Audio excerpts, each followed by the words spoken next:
Hello and welcome, I'm Thomas Porteous and you're watching NewsX World. Let's take a look at some of the top stories.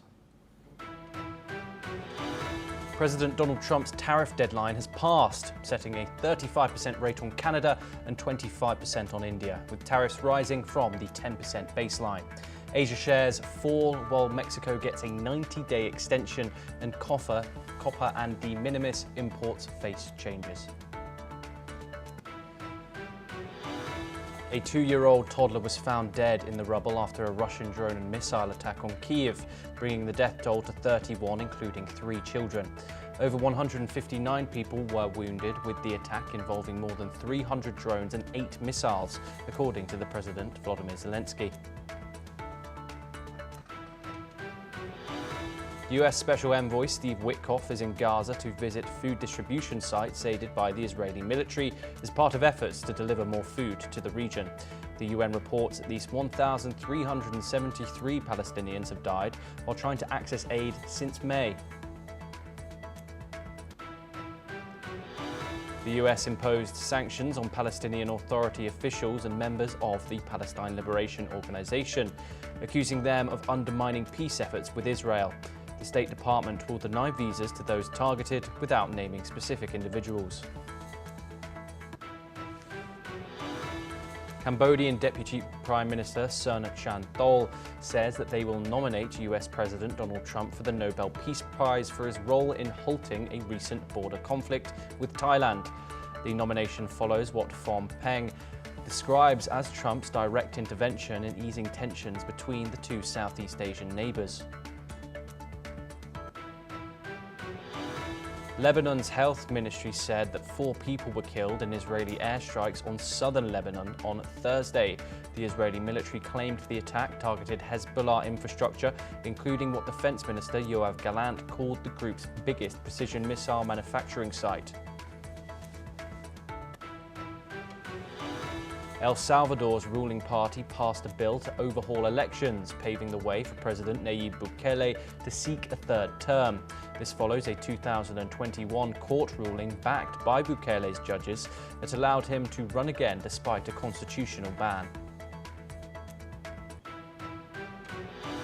Rwanda and the Democratic Republic of Congo held the first meeting of a joint oversight committee on Thursday, taking a step towards implementing a peace deal. The meeting in Washington included participation from the African Union, Qatar, and the United States.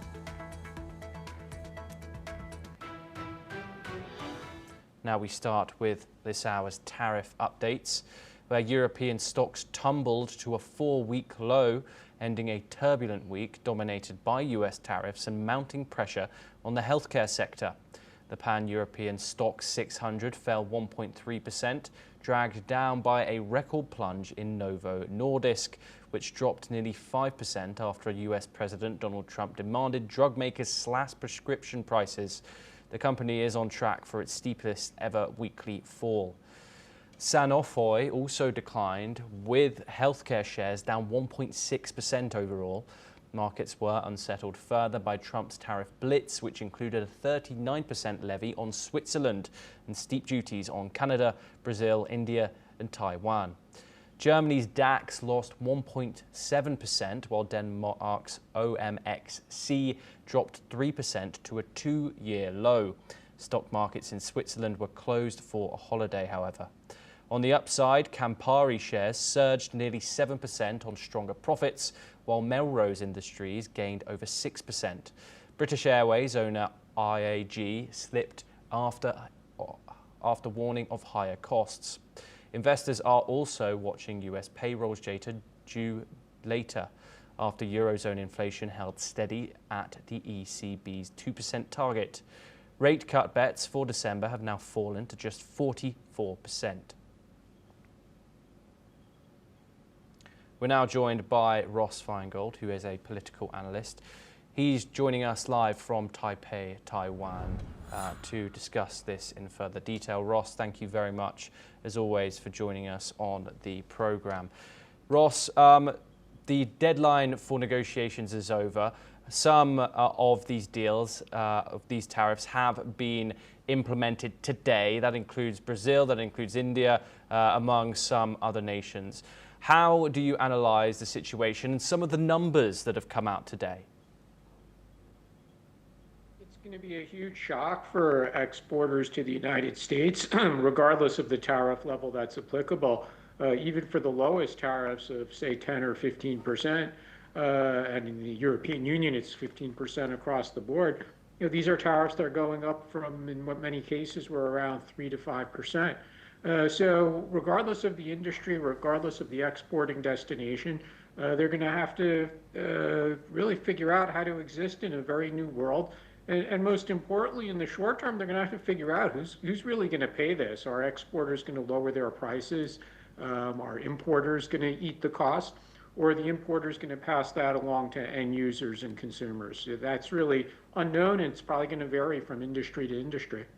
Yes, Ross, do stay with us. We're just going to have a quick look at the live European stock markets, which have opened in the past few hours. We're going to turn to DAX 40 Germany to start with.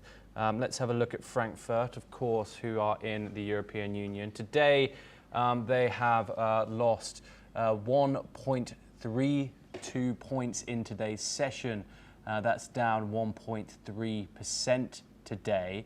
As we can see, lots of instability there since this 15% tariff has been announced. Let's move on over to the United Kingdom. Some say that London has acquired the best trade deal in regards to Donald Trump's negotiations. However, the stock market still has lost 0.51% in this session. That's a minus, you can see it fluctuating there, of around 46 to 47 points. We'll bring you updates on that. Let's move once again and move over to Paris now, where obviously Paris, a key member of the European Union, where they have lost today in this session as the CAC 40 has opened, minus 1.89%. That's a minus of 146.70 points. A loss of confidence there in the French stock exchange. Let's move on once again and move over to Italy. Now, the CBOE Italy 40 has lost a 1.63% today. That's about around minus 124 points. So as we can see there, an ongoing pattern. Ross, I wanted to come back to you after looking at them. We see a loss of confidence on the European stock indices. What do you think this is going to do to the global trade system? Europe, the United Kingdom, has been put forward with some of the best trade deals. You have a look at Brazil. People like Brazil, people like India, they seem to have got some of the worst end of these trade deals. Long-term and short-term implications of this tariff, the implementation of these tariffs. Ross, what's your analysis?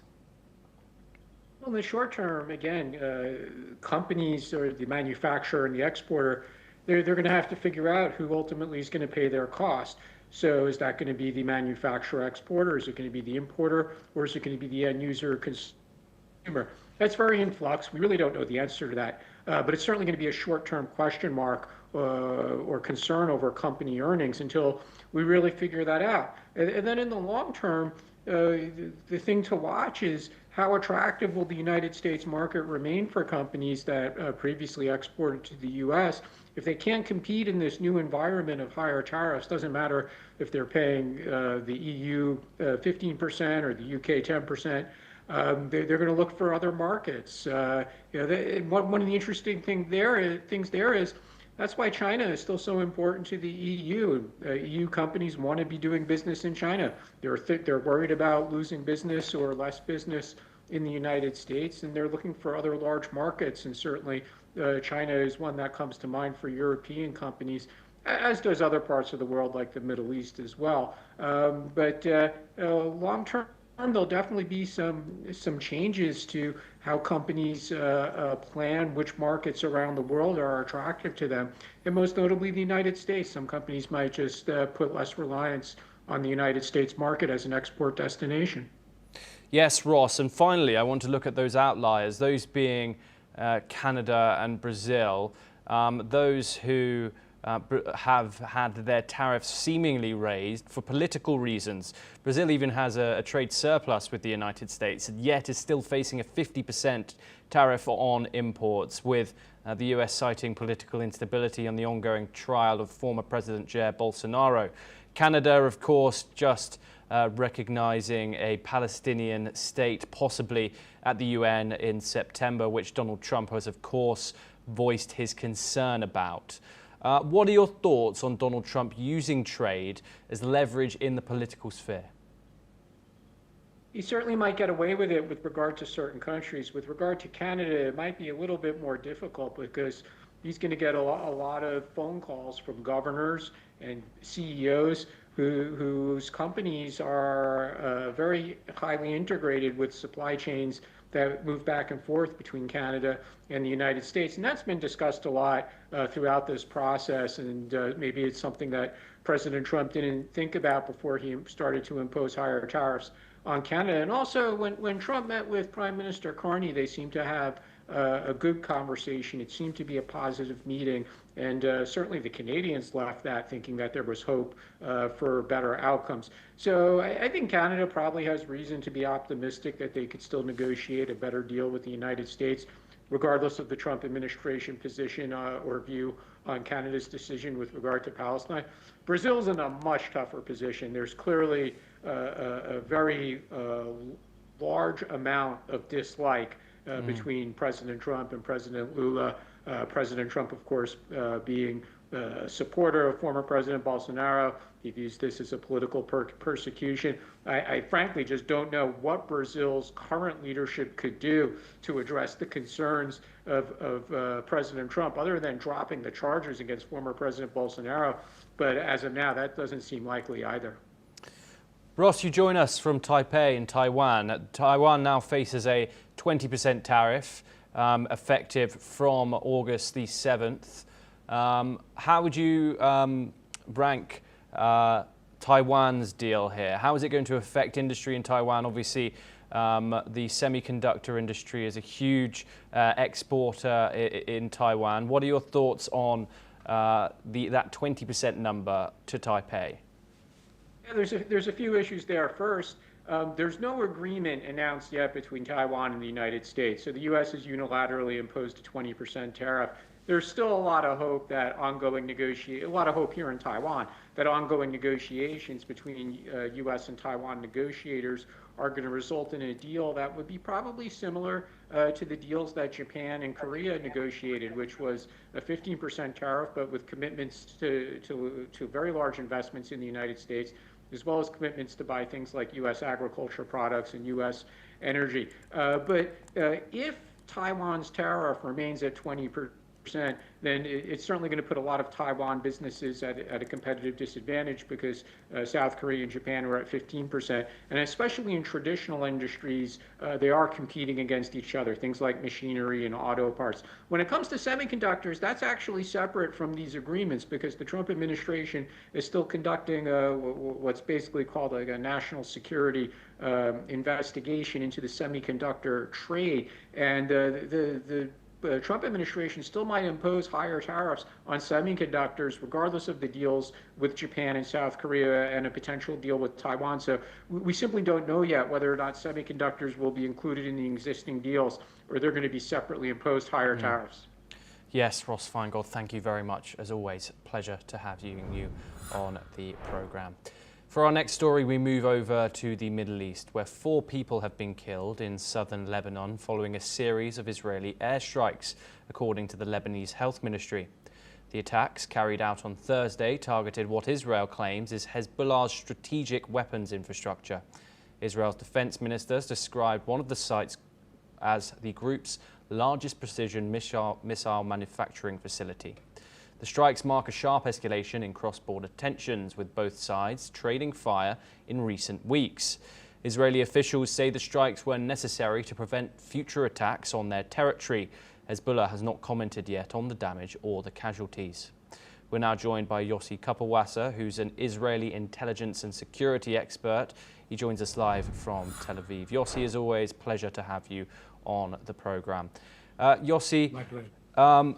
What are your thoughts on these strikes? Obviously, 4 people killed. A ceasefire between Israel and Lebanon signed. Why are these strikes still happening? Well, they are happening because Hezbollah doesn't follow the agreement that it was supposed to refrain from deploying forces again in the southern part of Lebanon and from rearming itself. And they do both. And that's why we have to, from time to time, carry out attacks against facilities of Hezbollah and against operatives of Hezbollah as well, once they are coming to the southern part of Lebanon against the agreement. That was part of the agreement, that if we have indications that Hezbollah is redeploying in the south or rearming itself, we should be able to take care of it, unless the Lebanese army is going to do that. And the Lebanese army doesn't do that. So unfortunately, we have to do that ourselves. Yes, and obviously you pointed out that disarmament here is a complex issue. It's Hezbollah obviously not just a militant group, however, also a powerful force in Lebanon, political force even. Can Israel's military actions genuinely disarm Hezbollah? Yeah, well, you know, there is a growing pressure from the Lebanese government over Hezbollah that is supported by American pressure on the Lebanese government to disarm. And it's clear that the fact that Hezbollah carries arms is threatening the stability and threatening the security of Lebanon. And it was repeatedly proven so during the last war. And the president of Lebanon has just spoken on this issue and said that he's preparing a plan that's going to lead to the disarmament of Hezbollah. And the leader of Hezbollah, Naim Qassem, said that they are never going to give up their arms, which makes no sense because these arms are not just for threatening Israel. It's a part of it, most of it is for that. But it's also a militia inside Lebanon that threatens the regime itself. So it's clear that something has to be done about it. And we have to remember, Hezbollah is a terror organization. It is recognized like that by many countries around the world, including, of course, the United States.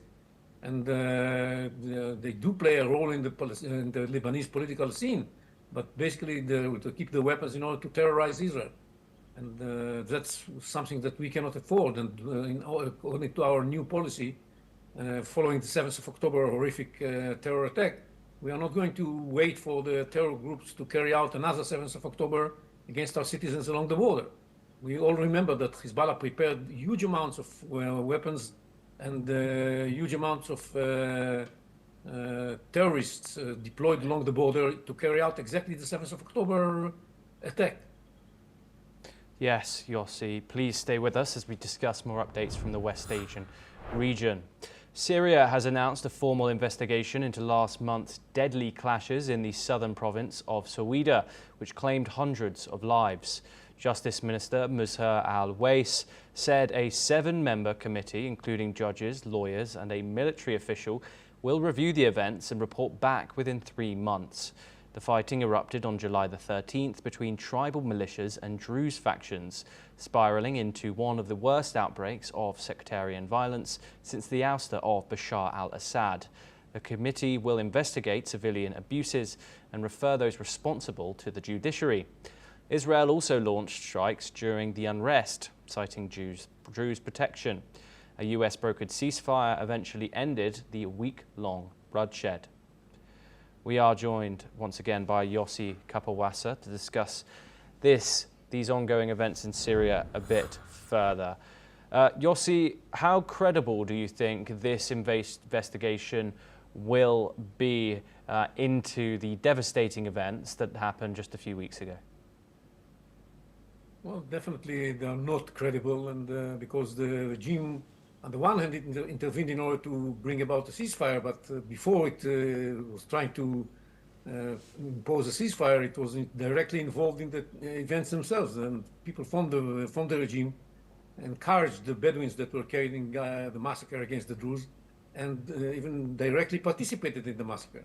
So I doubt that the investigation committee that was formed by the regime is going to give us the real picture about what happened.